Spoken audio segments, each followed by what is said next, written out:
A few simple steps to help you clean up your phone files. First, open the File Management and search for Temp in the search box.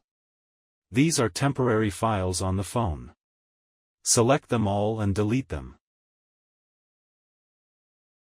Enter Cache Search. These are the cache files of the mobile phone. Delete them all after selecting them. Enter Backup to search. These files are backup files of the mobile phone and are also deleted.